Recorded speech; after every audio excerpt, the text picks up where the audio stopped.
Hello, જાગુસ kitchen જર્નીમાં આપ સૌનું સ્વાગત છે.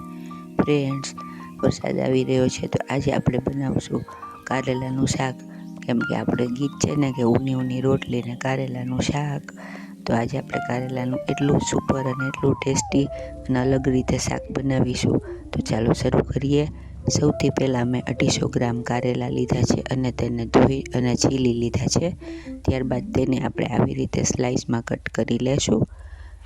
જો બી સેજ જાડા એવા હોય તો વચ્ચેથી કાઢી નાખવાના છે, એટલે કારેલા કૂણા જ લેવાના છે. ત્યારબાદ આપણે તેમાં અડધી ચમચી જેટલું મીઠું અને અડધી ચમચી જેટલી હળદર નાખી અને તેને મિક્સ કરી અને અડધી કલાક સુધી રહેવા દેશું. તમારી પાસે ટાઈમ ન હોય તો 15 મિનિટ સુધી રહેવા દો તો પણ ચાલે, પણ અડધી કલાક રાખશું તો કારેલાની કડવાશ એકદમ સરસ નીકળી જશે અને શાક બિલકુલ કડવું નહીં લાગે.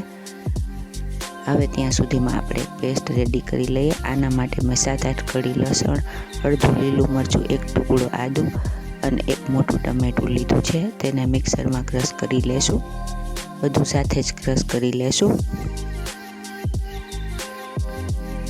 ત્યારબાદ 1 મોટી ડુંગળી આવી રીતે સ્લાઇસમાં કટ કરી લેવાની છે.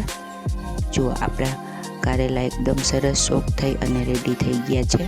હવે આપણે તેને એકવાર ફરીથી મિક્સ કરી અને પ્રેસ કરી અને તેમાંથી બધું પાણી કાઢી નાખશું, જેથી કારેલાની બધી કડવાશ જતી રહેશે અને શાક કડવું નહીં લાગે.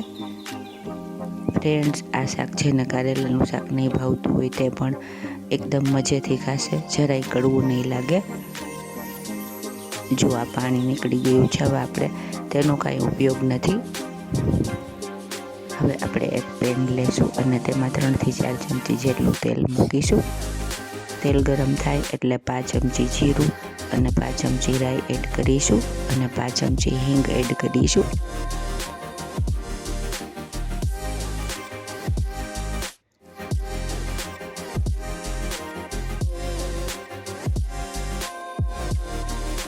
વઘાર સરસ આવી જાય એટલે આપણે તેમાં કારેલા એડ કરીશું અને તેને સરસ રીતે સાંતળીશું. ગેસની ફ્લેમ મીડિયમ રાખવાની છે. ફ્રેન્ડ્સ, આ શાક એટલું સુપર અને એટલું ટેસ્ટી લાગે છે ને કે હું તમને શું કહું, તો તમે ચોક્કસથી ટ્રાય કરજો. ઢાંકણ ઢાંકી અને આપણે તેને 5 મિનિટ સુધી ચડવા દેશું. જો આપણા કારેલા એકદમ સરસ સોફ્ટ થઈ ગયા છે.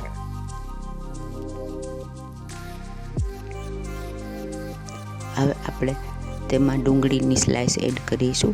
આમાં આપણે પહેલાં ડુંગળી એડ કરતા નથી, કેમ કે આપણે કારેલાને થોડા ચડવા દેવાના છે. કારેલાને આપણે આવી રીતે ચડાવવાના છે. તેમાં અત્યારે પાણી આપણે બિલકુલ એડ કરવાનું નથી. હવે આપણે બંનેને સરસ રીતે મિક્સ કરી અને ફરીથી ઢાંકણ ઢાંકી 2 મિનિટ સુધી ચડવા દેશું, જેથી આપણી ડુંગળી પણ સોફ્ટ થઈ જાય.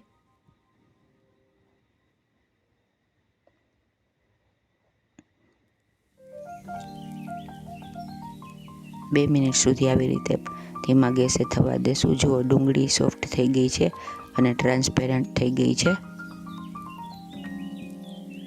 ફ્રેન્ડ્સ, જો તમે મારી ચેનલ પર નવા હો તો મારી ચેનલને સબસ્ક્રાઈબ જરૂરથી કરજો અને બાજુમાં રહેલ ઘંટડી દબાવી દેજો, જેથી મારી નવી રેસીપીનું નોટિફિકેશન સૌથી પહેલાં તમને મળે. હવે આપણે તેમાં મસાલા કરીશું. 1 ચમચી લાલ મરચું પાવડર, 1 ચમચી ધાણા જીરું પાવડર, પિંચ જેટલી હળદર. આમાં હળદર જાળવીને નાખવાની છે, કેમ કે આપણે કારેલામાં પહેલાં એડ કરેલી છે. ત્યારબાદ અડધી ચમચી જેટલો ગરમ મસાલો. ગરમ મસાલો મેં સાદો આપણે દાળ શાકનો વાપરીએ છીએ તે લીધો છે. અને ત્યારબાદ ડુંગળીના ભાગનું મીઠું એડ કરવાનું છે.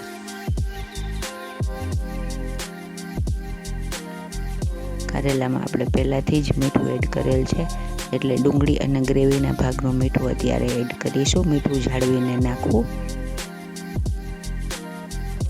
બધું બરાબર મિક્સ કરી લેવું.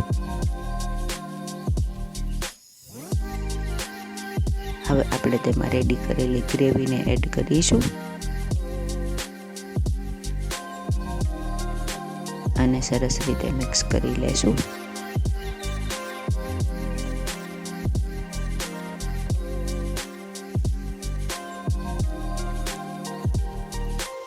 અત્યારે ચોમાસાની સિઝનમાં કારેલા સરસ આવતા હોય છે, તો આ શાક એકદમ સરસ અને નવા જ પ્રકારનું છે, તો તમે ચોક્કસથી બનાવજો, ખૂબ જ સરસ લાગે છે.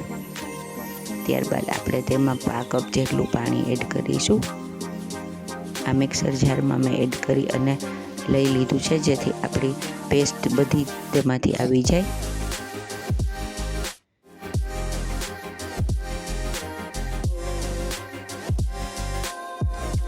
સરસ રીતે મિક્સ કરી લેવાનું છે.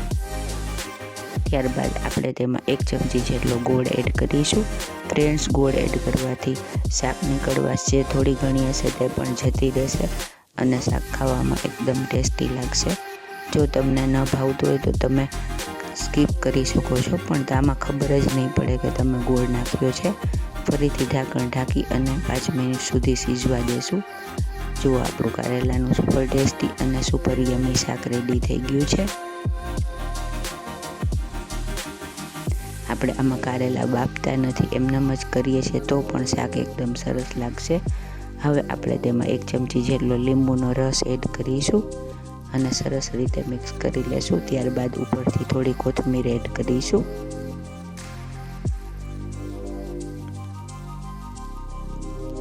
હવે આપણે તેને ગરમા ગરમ સર્વ કરીશું. ફ્રેન્ડ્સ, આ શાક ફુલકા રોટલી સાથે ખૂબ જ સરસ લાગે છે, તો તમે ચોક્કસથી બનાવજો.